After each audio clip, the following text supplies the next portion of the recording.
Hi and welcome back to my channel. My name is Sabina and I help people get rid of unwanted emotions, thoughts and behavior permanently. And today it's about shame.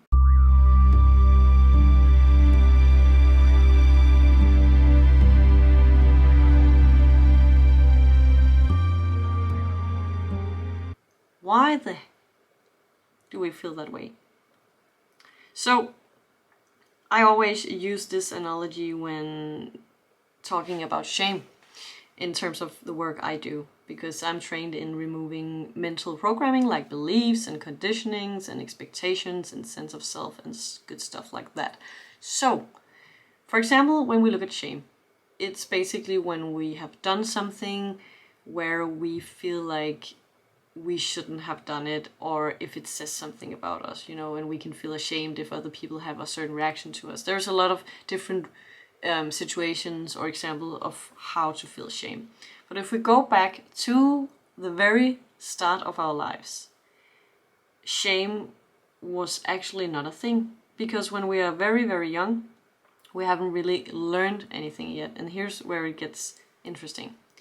When we have not learned anything yet about how to behave or who we are, shame is not introduced. That's why we're able to, as a children, we can basically poop in our pants or puke our parents in the mouth while they're holding us and not worry a bit about it, because we don't make it mean anything, because at that point we can't make it mean anything because our brains are not developed that in that direction yet. So what happens is that we then grow up and we start giving meaning to things.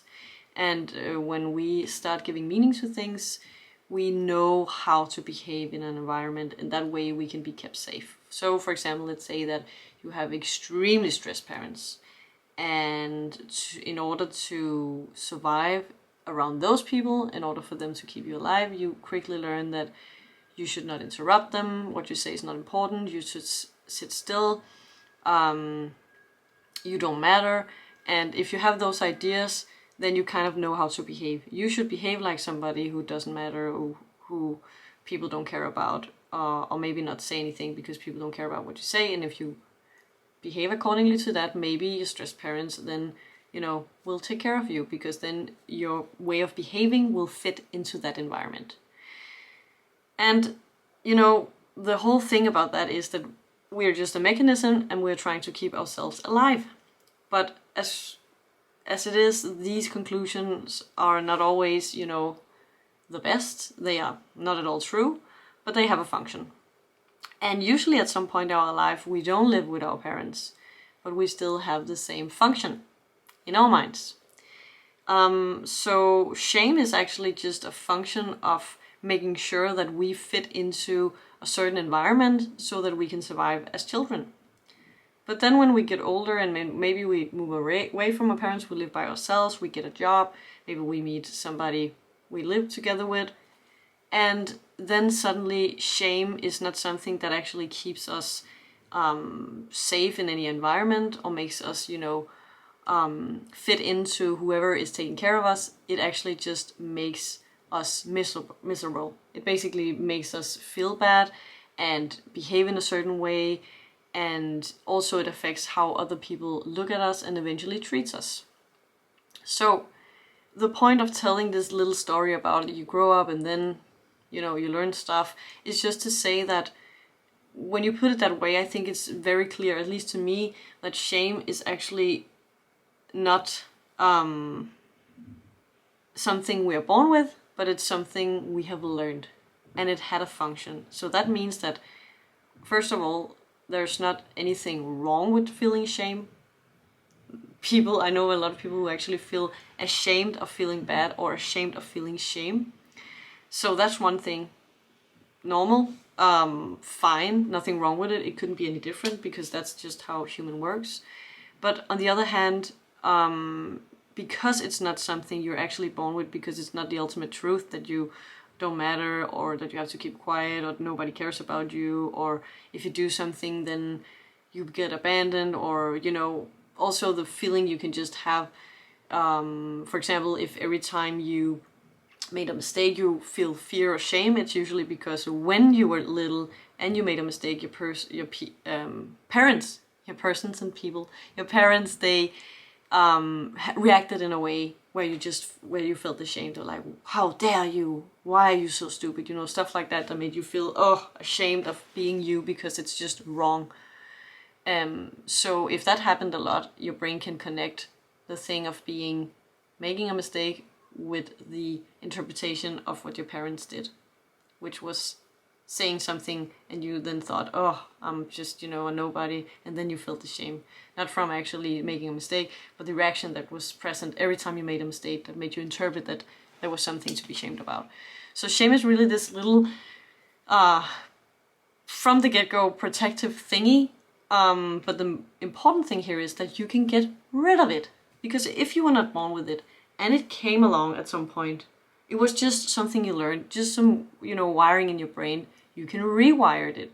You can make it go away. That's what I do. That's what I help people do. I find the source of exactly what their problem is, and then I remove that wiring when I find it, so that the belief, that wiring stops, so that the shame, for example, and the behavior that comes from that stops. And there's just, even though something is natural and even though something worked once, it does not mean that it's wrong or dangerous or impossible to get it away again.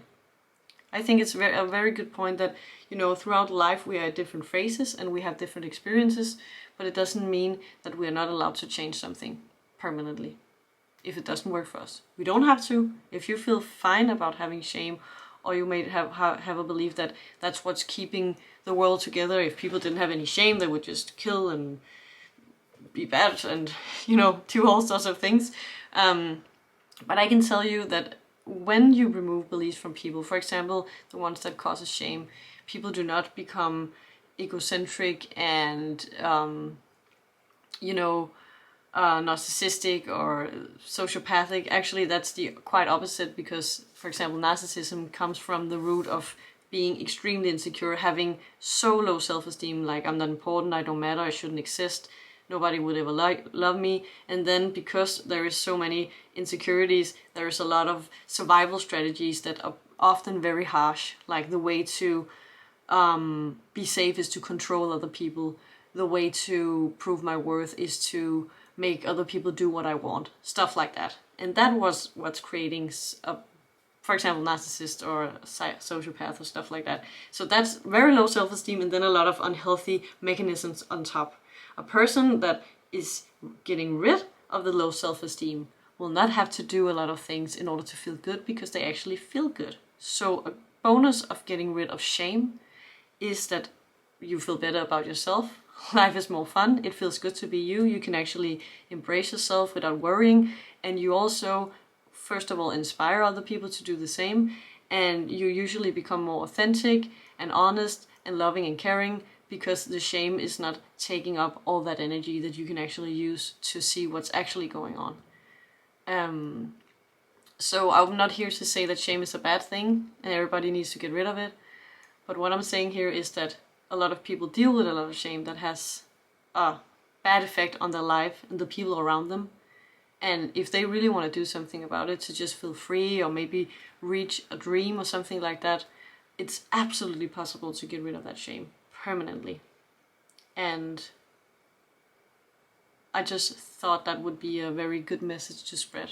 And also, of course, if anybody actually is sitting out there thinking, I want to get rid of my shame, or there's just things that I'm still blaming myself for, like that happened 1,000 years ago, and still I'm like, please do not hesitate to contact me. You can fill out the form below and write to me a bit about your situation, and if I find we're a match, I would love to have a chat with you about that experience.